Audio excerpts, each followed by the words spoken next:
Belmont Heights, and hello Long Beach. Welcome to the very first digital BHCA community meeting.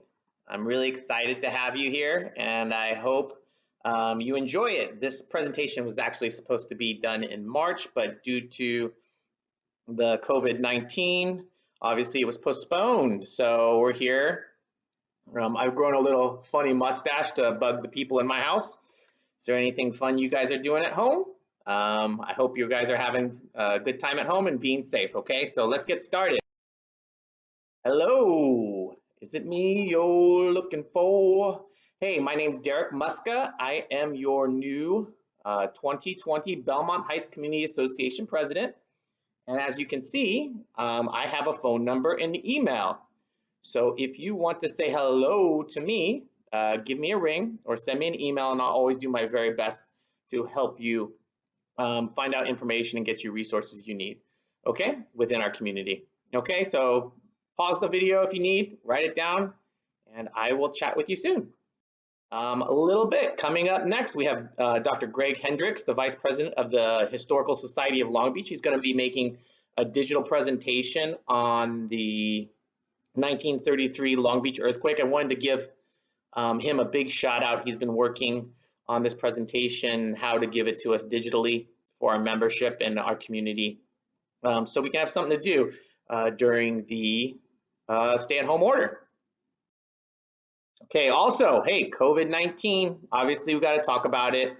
What I've found and what I've seen is longbeach.gov/COVID-19. This is a great community resource that if you want accurate information, it seems to have community information for us. And also, Susie Price's office they've been putting out detailed daily summaries of what's going on with the COVID-19 crisis. And if you're not on there, you might want to email Gabby, the field deputy there, and here's her email address. You can pause the video and just copy her email address down and just say newsletter, and she'd be happy to put you on their newsletter list. And it does feel like every day is becoming a little bit like Groundhog's Day. Is anybody out there homeschooling every day, doing some crazy stuff like that, baking? Yeah, we gotta stay busy, right? Okay, next slide. Okay, hey, I wanted to introduce everybody. This is a list of the 2020 board of directors. We have Alex, Derek, Diana, Gina, Jack, Jill, Julie, Kathleen, and Will. Really want to thank everyone who's on the board this year. This is a voluntary position, so a lot of these people take time out of their day and the weeks, and they're working and doing a lot of things with their family, but they're volunteering, and I just wanted to personally thank every one of you people for participating and being a part of our community. Okay, officers for the upcoming year will be Alex. He will be the treasurer. Gina will be the secretary. Will be the vice president, and this guy here will be the president. So let's move on quickly. Okay, I got some nice, fun, exciting announcements to go over. First one is, it's time to hit that launch button, guys. Did you know Belmont Heights Community Association has revamped their website? Yes, mybelmontheights.org. If you go there, it will look completely different. You can become a member there. You can get community resources there, and you can also read, I guess, articles that are in our newsletter on the website. So I hope you enjoy it. I hope you find it easy to navigate, and you can also email us at the website. Okay, next slide. Okay, out of abundance of caution for our volunteers who deliver the community newsletter every quarter, we've decided not to print this spring's edition of the newsletter. However, we still are producing a newsletter, and we will be pushing out the articles that would have traditionally been in print in digital format. They will be at mybelmontheights.org. You'll be a tab under there under news, and you can read all the normal stuff you read in the newsletter. You can, things of topical interest, And I just wanted to give a big thank you to our editors, anybody who's involved in the newsletter for helping us produce this digital issue. You're greatly appreciated. And I think if you go there, you share the information, it would be great. We normally distribute over 3,000 newsletters. So if you guys could share this article that sparks your interest or catches your eye, please do so. Also, a final note on this, our advertisers will be in there. Please support all our local small businesses here in Belmont Heights. And you'll see links to our advertisers in there. So please don't forget about them and support them if you need their services. Okay, and you know what's so great about May? Yes, Cinco de Mayo, but let's add one more thing to that. That would be our May membership drive. The BHCA is doing a membership drive for the month of May, which means 100% of your membership will go to a local nonprofit, a charity, or a local business. We haven't decided what it's going to be yet, but we're going to match up to $500 with all the membership donations, and we're trying to keep give another donation to somebody in the community. Last month, we donated $1,000 to Meals on Wheels. So I wanted to thank all our active members for being an important part of our association and making that contribution to Meals on Wheels possible. Meals on Wheels provides food, meals for elderly people, people who cannot leave their house. So a big thanks there and spreading the good energy. So you can head over to our new website, mybelmontheights.org, and become a member or renew your membership and you're giving there. And if we pool all our money together, we'll help a lot. Thank you so much for stopping by and listening to our community meeting here. Coming up next is Dr. Craig Hendricks from the Historical Society of Long Beach to talk about the 1933 earthquake. Take it away. Welcome to a brief overview of the 1933 earthquake, an event that rocked the Long Beach area and surrounding communities. This presentation is based on Earthquake 33, a publication of the Historical Society of Long Beach. This devastating event demonstrated the potential of a significant earthquake striking a modern urban area, but it also generated the first attempts to mitigate the damage to people and property caused by such an event. It also united the community that had tripled in size in less than 20 years. This California Geological Survey map clearly shows the earthquake potential for the state and region. The San Andreas Fault is merely one of hundreds of active faults that exist in California. There is constant movement, although usually undetectable to human eyes, along the fault lines in this region. The earthquake in 1933 that damaged Long Beach resulted from movement along the Newport-Englewood Fault.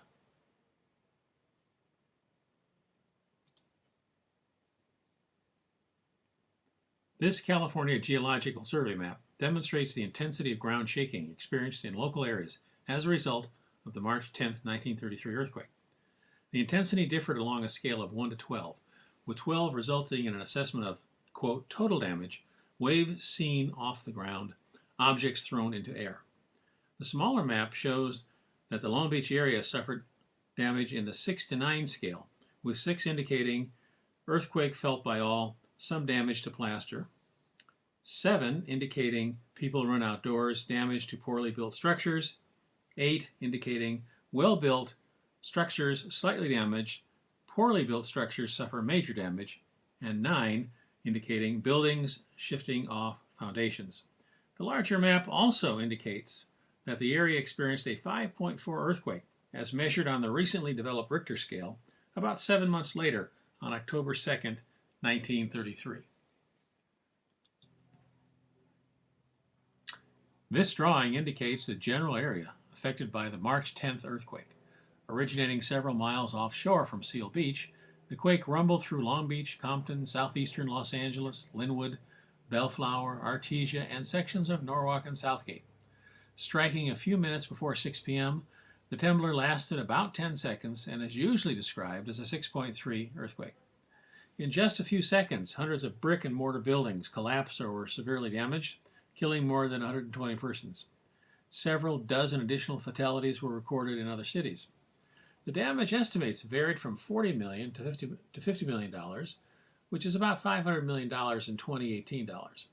More than 31,000 buildings in the area suffered varying degrees of damage. Falling debris from damaged buildings accounted for many of the injuries as people ran outdoors and were struck by falling debris. Many of the towns in this earthquake zone are built on an alluvial plain. Thus, the soft soil, gravel, and other material facilitated severe earth movement, causing damage to many of the unreinforced brick buildings. Long Beach Polytechnic High School suffered major damage to its front entrance area.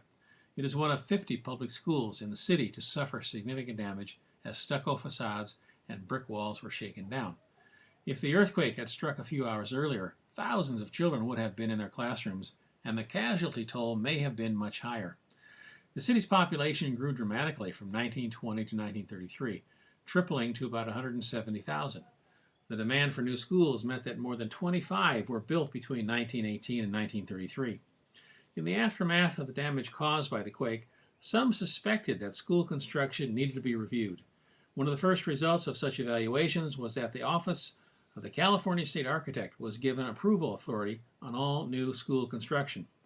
The state legislature enacted the Field Act in April 1933 that mandated construction standards for all new buildings in California.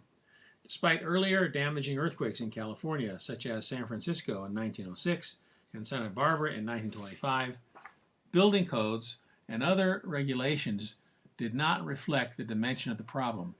Looking back over the last 2 centuries, there are many examples of severe quakes along the region's major fault lines. The difference is that in 1857, when a major earthquake struck along the San Andreas Fault, California's population was quite small and there were no large cities. Since 1933, a major earthquake has struck the state every 10 years. This photo shows a small downtown shopping area with Arnold's Garage on Ocean Boulevard, and it shows severe damage due to ground shaking. This building was a total loss, and the piles of bricks in the street indicate why it did not survive the quake. The Signal Hill area also suffered severe damage to buildings and oil rigs. One of the immediate fears focused on fires igniting the oil production areas of the hill. Here sailors from naval vessels homeport in San Pedro Bay patrol the affected neighborhoods. By 1933, oil production in and around Signal Hill made it one of the most important industrial areas in the region. Within minutes of the earthquake, naval vessels anchored within sight of downtown Long Beach sent hundreds of sailors and Marines to aid in rescuing victims, clearing rubble, and fighting fires. In the following days, they also patrolled city streets to prevent looting. Navy ships also sent doctors and other medical personnel to aid in recovery, to set up field hospitals, and stayed on the job until help arrived from state and county authorities. City officials, including the police department, sent expressions of gratitude to the Navy in the weeks following. Relations between military personnel and the city, which had never been very good since the Navy arrived in the Long Beach area after World War I, improved remarkably after the earthquake. By 1935, Long Beach was proudly declaring itself the Navy capital of the United States. Many citizens lost their homes and apartments due to quake damage. With gas and electricity temporarily turned off to prevent fires, many were left without food. The city and other service organizations set up field kitchens in local parks to feed the hungry. Here, people wait in long lines for hot food at Lincoln Park, next to the library.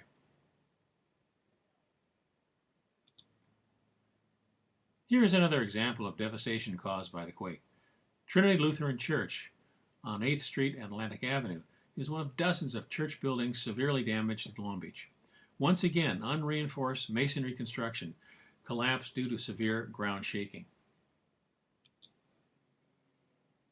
This is an alleyway behind radio station KFOX, and it shows the destruction caused by falling debris. Each one of those bricks became a flying missile capable of causing great damage to people and property.